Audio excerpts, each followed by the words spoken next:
Em 2001, eu me candidatei a uma bolsa do Ministério da Saúde para ir para a Universidade Johns Hopkins, em Baltimore, que é uma universidade, uma das mais famosas do mundo, e o hospital da Johns Hopkins, ele tem, há 20 anos, ele recebe todos os anos como o melhor hospital dos Estados Unidos, ele recebe o prêmio anual.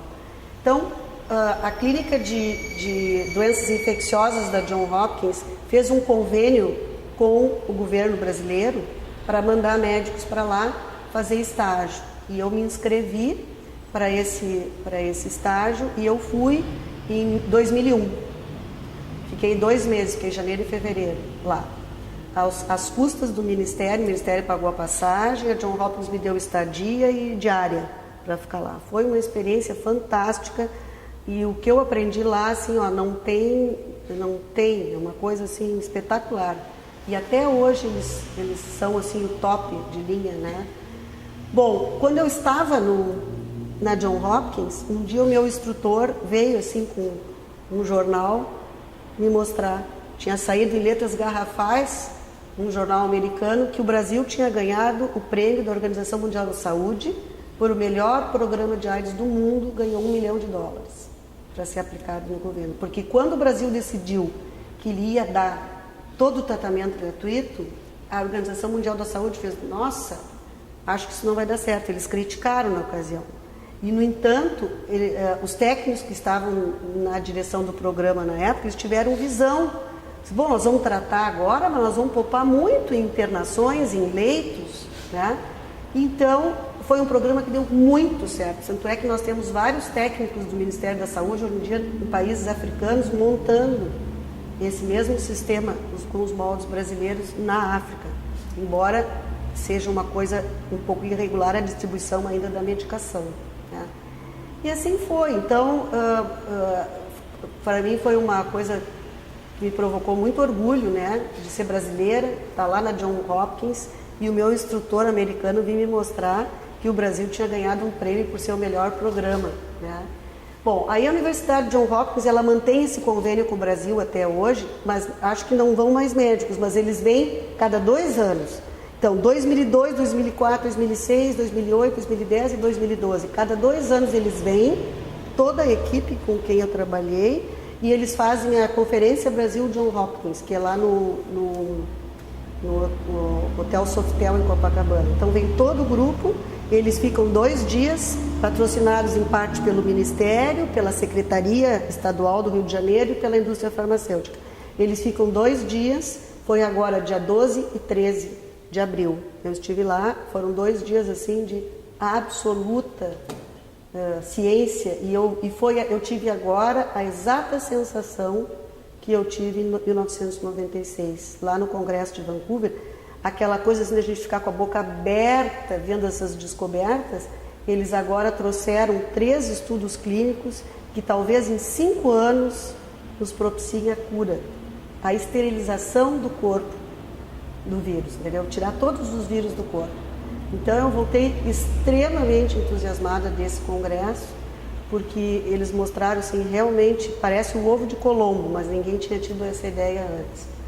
É que assim, ó, 1/3 de todos os vírus que o indivíduo tem no corpo, quando ele se infecta, 1/3 desses vírus está na corrente sanguínea.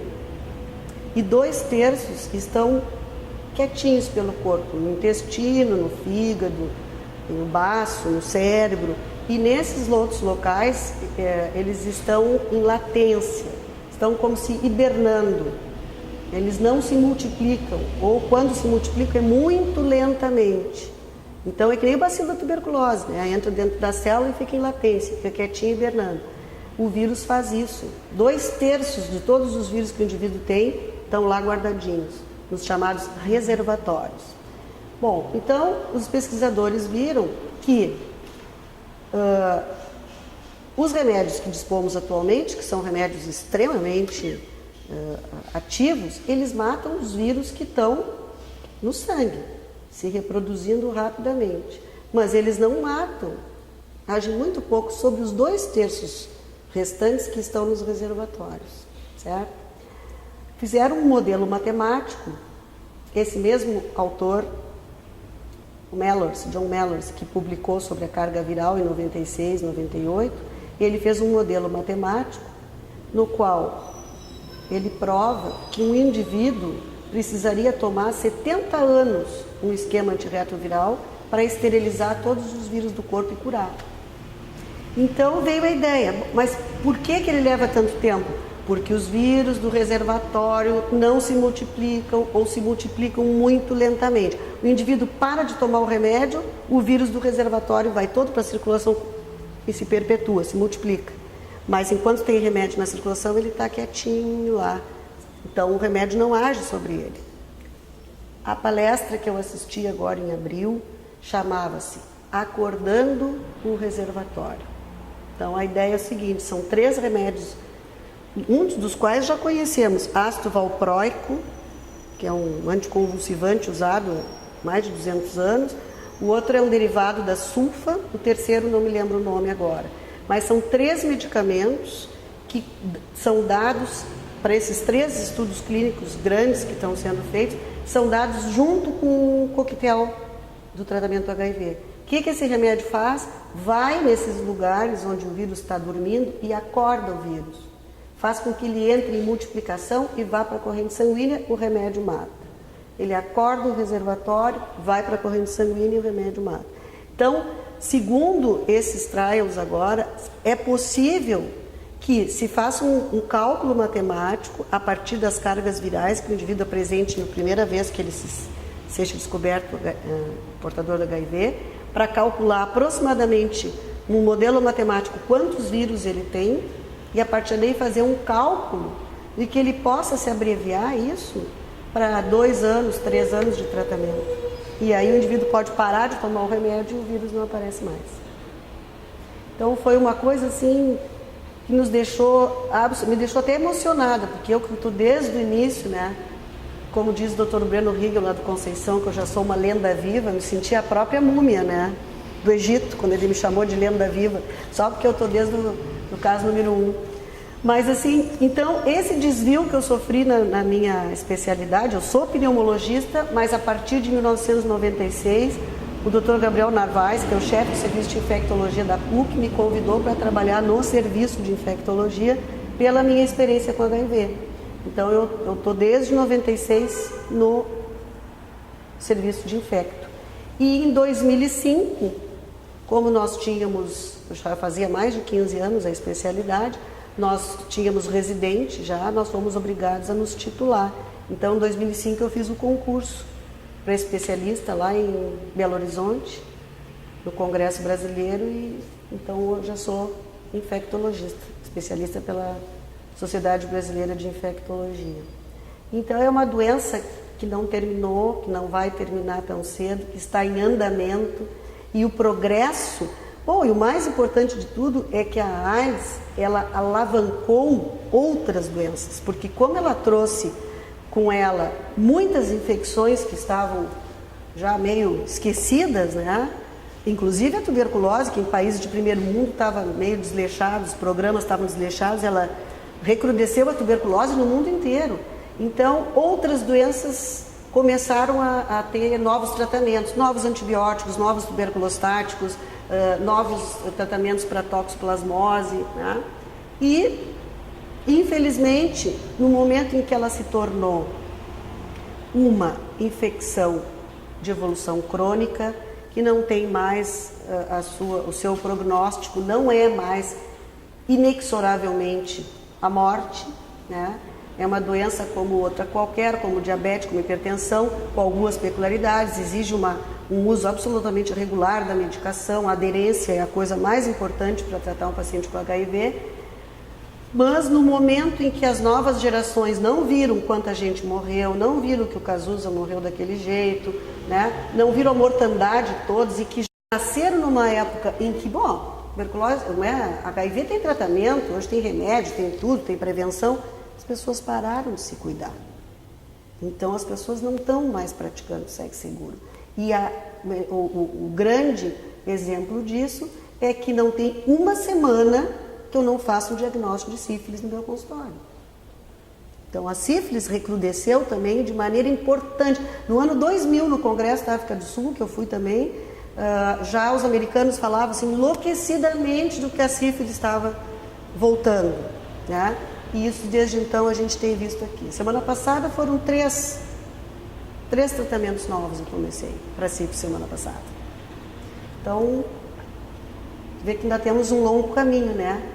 Porque se avançou na parte de tratamento, mas por outro lado, as novas gerações relaxaram, né? E não estão se cuidando tanto. Parece incrível isso, né? Não dá nem para acreditar. Não dá nem para acreditar, acontecer. mas posso te dizer que é o que está acontecendo.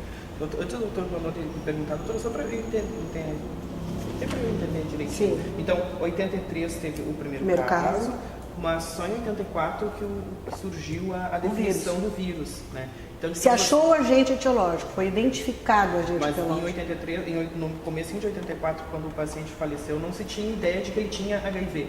Não, se tinha ideia que ele tinha a síndrome da imunodeficiência adquirida, porque o diagnóstico era sindrômico. Ele tinha uma infecção característica e todo o resto do quadro. Nós só não sabia o nome do agente que causava essa síndrome, que foi lá por meados de 84, na famosa briga entre os dois pesquisadores.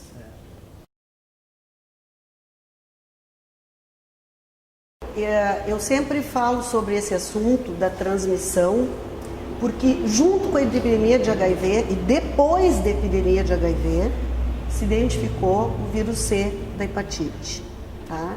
E a epidemia do vírus C é tão grande ou maior do que a epidemia de HIV, tá? Só que as pessoas não falam muito em vírus C, o HIV parece que é a doença assim que impacta, né? Então eu sempre digo para meus pacientes, né, 2 séculos atrás era sífilis, né, morria sifilítico, Luís XIV morreu sifilítico, depois era lepra, né, isolava os leprosos, morreu leproso, aquela coisa, depois foi a tuberculose, né, e agora é a AIDS. Então, se olhar a história da medicina, de cada século tem uma praga, né, em que traz uma carga de preconceito e tudo mais. Então, em relação a isso, o que a gente viu é o seguinte, estão descritos na literatura acidentes ocupacionais relacionados com sangue e com transmissão de HIV. Né? Tem poucos casos na literatura, mas tem. Então, se vocês olharem no site do Ministério da Saúde, né, na parte de AIDS, tem nos critérios de tratamento, né, protocolo de tratamento para adultos e adolescentes, tem lá no final uma área que diz profilaxia pós-exposição profissional. Então, todo residente, doutorando, médico, enfermeiro, que hoje em dia se finca com uma agulha, né? Então, tem lá o acidente de alto risco, médio risco, baixo risco e a profilaxia que se faz. A profilaxia, quando começada até 6 horas após o acidente considerado de alto risco, ela tem uma cobertura bastante efetiva. E o que aconteceu com esses profissionais da área da saúde que não protegiam as conjuntivas, nem as mãos, né, no sentido de não usar luva, nem máscara, é que a maior parte desses profissionais estão positivos para hepatite C, mas não para HIV. E isso se deve única e exclusivamente a uma situação. O vírus HIV é um vírus extremamente lábil quando ele está fora do corpo. Então, se cair o meu sangue aqui e ele tiver HIV, secou o sangue, ele morre. O que aconteceu? Com a epidemia de HIV e com, digamos assim, o medo que as pessoas tinham, né, foi reativada e foi reimplantada normas e regras que já existiam no papel, mas que ninguém cumpria, que são as normas de proteção, regras de proteção universais, né, que é luva, máscara, que a partir de que se começou a partir da década de 90, com os controles 85 a 90, os controles de infecção começaram a propagar. Então o HIV trouxe uma retomada, né, de proteção para a conjuntiva, com o uso de máscaras, de óculos, de máscaras, de luvas, no sentido de proteger o profissional da área da saúde, né, em relação a lidar com fluidos e sangue. O HIV ele está presente em todas as secreções corpóreas, na saliva, na lágrima, no líquido pleural, na urina, nas fezes, no líquor, em qualquer substância corpórea ele está presente, mas ele está presente em concentrações muito baixas, não consideradas infectantes. As duas situações em que ele é considerado infectante é no sangue e no líquido seminal. Então, essas são basicamente as duas maneiras de transmissão. O acidente profissional ficou muito restrito, tem poucos casos descritos na literatura e começou a profilaxia em 96.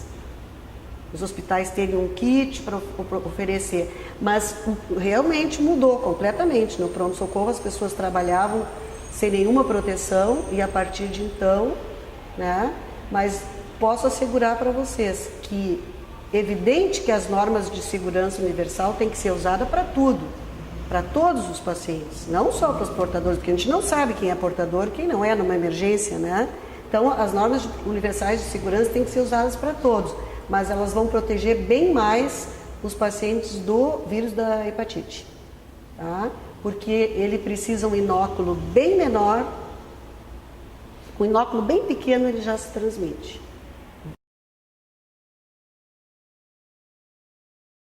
No período assim, diagnóstico 1983, tá? Nós não tínhamos a quantidade de informações que tem hoje. A gente navegava numa zona cinzenta. Totalmente. Né?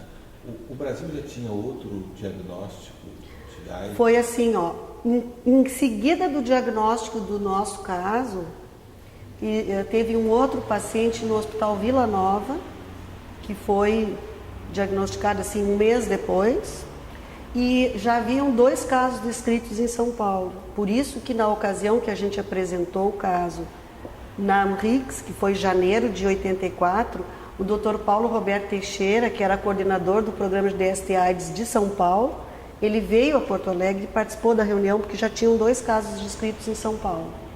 2 ou 3 casos descritos em São Paulo.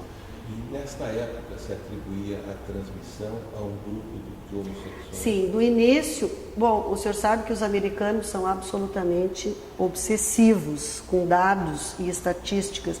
Então eles estudaram toda a progressão da doença e eles chegaram retrospectivamente ao caso número 1 de AIDS dos Estados Unidos. E conseguiram identificar quem levou a doença da África para a América.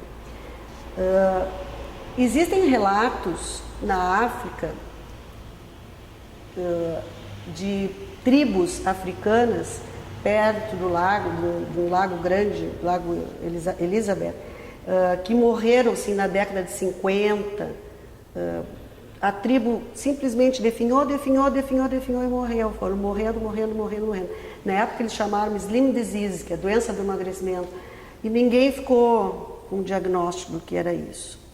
Então, a história toda começou na África.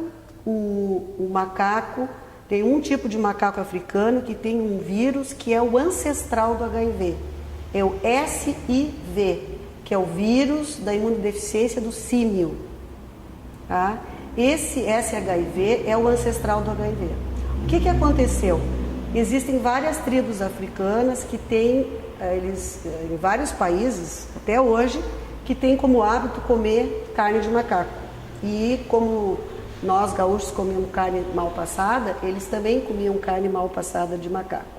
Então, o vírus SIV, que é o vírus da imunodeficiência do símio, ele entrou no corpo humano pelo tubo digestivo, tá? Exatamente como o HIV também entra, tanto é porque as mães portadoras não amamentam, porque o vírus sai pelo leite e entra pelo tubo digestivo nos bebês. Então, esse vírus, ele sofreu uma mutação e ele pulou de espécie, né? Do macaco para o homem, fez uma mutação. E durante 20 ou 30 anos, isso foi passando sexualmente pelos hábitos de poligamia na África, né? Um homem com várias esposas e tal, foi passando para bebês, para todas as mulheres, e aquilo lentamente foi evoluindo até que chegou nas grandes cidades, em áreas de prostituição e tudo mais. E desde o início, a epidemia na África, ela foi totalmente diferente do que nas Américas. Era um homem para uma mulher. Foi exatamente igual entre os dois sexos. Bom, o que aconteceu?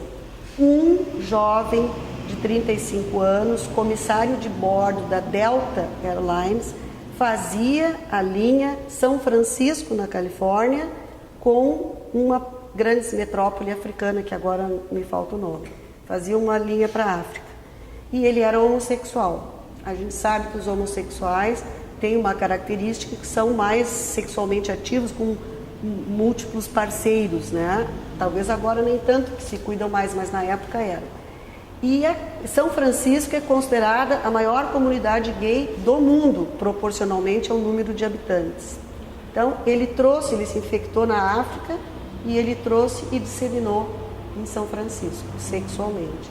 Então, no início da epidemia, a epidemia foi uma epidemia que começou no grupo homossexual e foi se transmitindo, né, entre o grupo homossexual.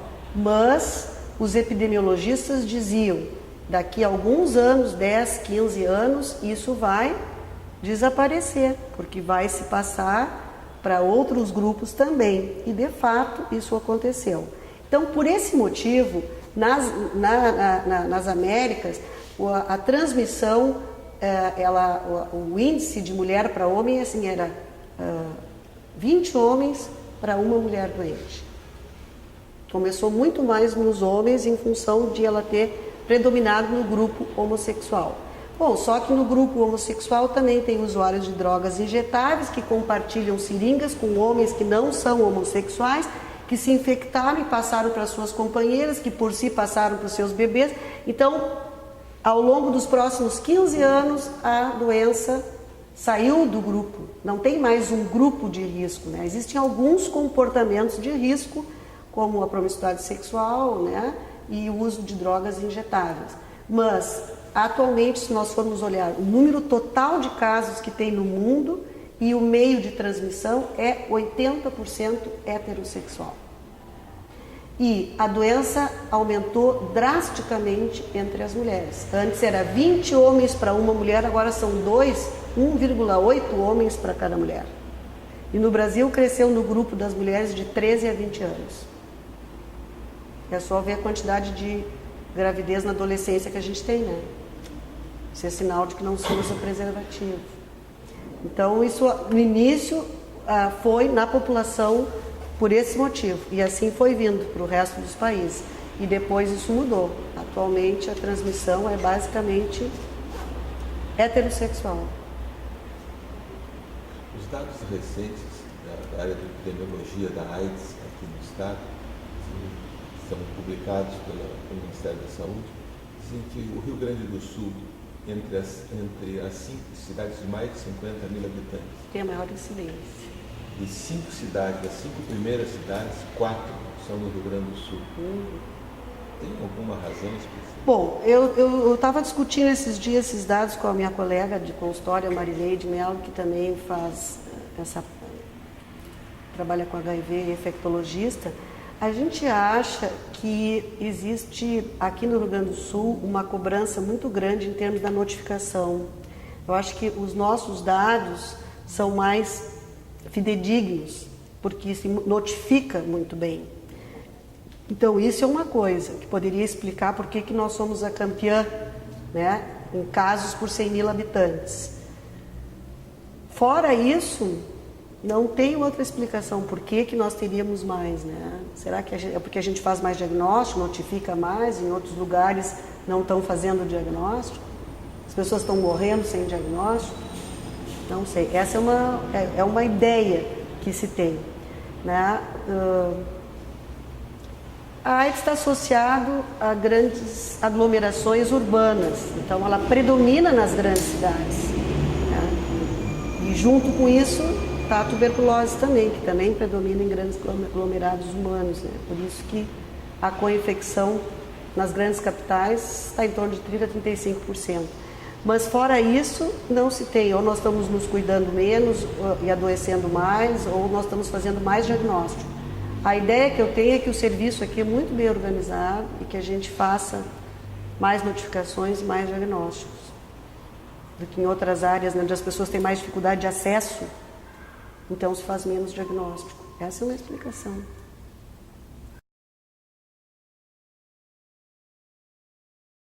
Até eu sofri preconceito, né? Assim, no sentido assim de que uma colega disse para um paciente meu que era portador de enfisema, foi meu paciente muitos anos, e ela estava conversando com ele e ele disse, a minha médica é a doutora Cândida. Mas o senhor vai no consultório da doutora Cândida, mas o senhor não sabe que ela é especialista em AIDS, foi até para São Paulo fazer curso, como quem disse, se eu sentar na sala de espera dela, vou botar um rótulo de HIV, né? E no início, assim, eu me lembro de um paciente que eu transferi do sanatório para a PUC, que estava mal, ele arrancou uma sonda nasentérica, a enfermeira do andar teve um chilique e disse que não botava a sonda, de jeito nenhum.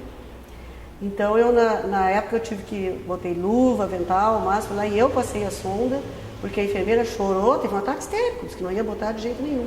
Teve um outro caso de um paciente que estava acompanhando comigo no sanatório Partenon e que não estava doente, ele só era soropositivo, guri bem saudável, 26 anos.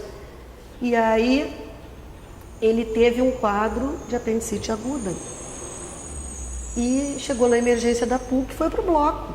Já estava na mesa cirúrgica, né, o cirurgião se lavando para operar, e a mãe do paciente bateu na porta e disse, meu filho fez uns exames com a doutora Cândida lá no sanatório Partenon. O cara olhou, HIV positivo, tirou da mesa, botou na UTI, antibiótico na veia, e eu achando que o paciente estava tratado, 48 horas depois me chamaram lá na PUC que o paciente estava na UTI recebendo antibiótico na veia para uma apendicite supurada. Bom, aí eu tive um ataque, né? Chamei uma ambulância, botei o paciente na ambulância e mandei para o Clínicas, que o Clínicas já estava um pouco mais evoluído, né?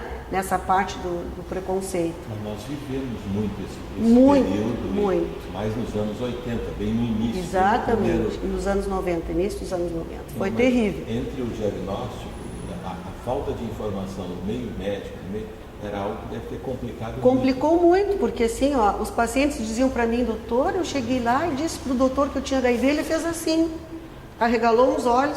Aí eu disse, olha, o senhor tem que entender que a gente está estudando muito isso e que os outros médicos ainda não têm o mesmo conhecimento. Felizmente, essa parte se superou, porque hoje em dia é uma coisa extremamente difundida e eu tenho colegas que têm maior empatia em tratar paciente com HIV, e essa situação do médico ficar com medo do paciente já não existe quase. Mas no início foi esse paciente que não era operado, que tinha que ser operado, sonda nasentérica que não queriam repassar, foi braba a coisa no início, com os próprios colegas. Nós tivemos um período aí em que as transfusões de sangue, sim. Se você pudesse abordar isso. Bom, é verdade. A transmissão de sangue foi uma situação extremamente complexa no início da epidemia. Mas no início da década de 90, que surgiram os primeiros testes de anti-HIV ELISA, que é um teste para detectar anticorpos, e que esses anticorpos é um teste extremamente sensível, pouco específico, mas ele é muito sensível. Se tiver alguma coisa parecida com anticorpo contra HIV naquele sangue, ele reage. Então, a partir de que começou a se usar o teste anti-HIV ELISA nas bolsas de sangue, a incidência de transmissão por sangue e derivados caiu lá embaixo.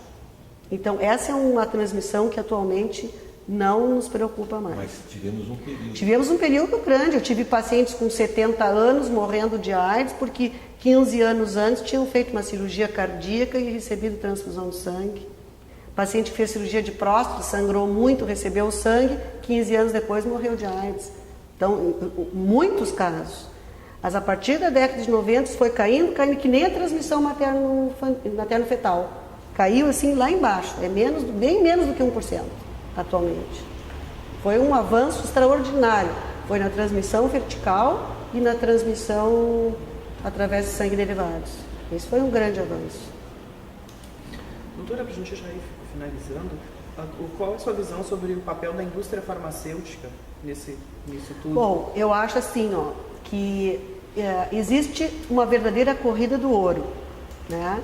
A indústria farmacêutica investe pesado em medicamentos contra a AIDS E eu acho que grande parte disso e grande parte da gente conseguir as coisas hoje em dia, grande parte foi porque a sociedade civil também se organizou, especialmente no Brasil, né? Protestou, exigiu. Porque vocês vejam assim, eu sou pneumologista, eu não tenho medicamentos disponíveis no SUS para tratamento de asma, né? Eu tenho que fazer um formulário, um arrazoado, né? Se consegue, mas é bem mais complicado. Se eu boto um CID B24, que é o CID da AIDS, é um CID poderoso, não tem o que a gente não consiga na Secretaria da Saúde, no Ministério, com um CID de AIDS. Isso aí, grande parte se deve à sociedade civil, que se organizou e pressionou os governos. E pressionou a indústria farmacêutica também. Então, no mundo inteiro, existe grandes doações para pesquisa em AIDS, né? Os milionários do mundo aí investem porque descontam o imposto de renda, mas existe muito dinheiro nessa área. Os pacientes sempre dizem, os laboratórios não vão ter interesse em descobrir a cura da AIDS, porque aí a galinha dos ovos de ouro deles desaparece. Eu acho o contrário.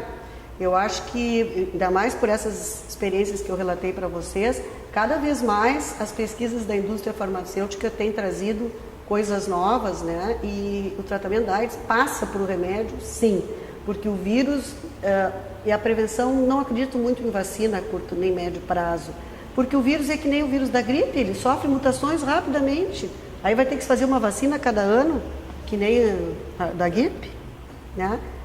E a questão da quebra de patentes, doutor? Isso foi fantástico, eu acho que o ministro Serra teve um papel fundamental nisso aí, eu vivi isso aí. A gente estava com grande dificuldade, o Ministério estava com grandes dificuldades de bancar a compra, né, de medicamentos, e a quebra das patentes foi uma coisa fantástica, uma coisa comentada no mundo inteiro. Eu acho que se deve ao Serra, que batalhou muito para isso aí.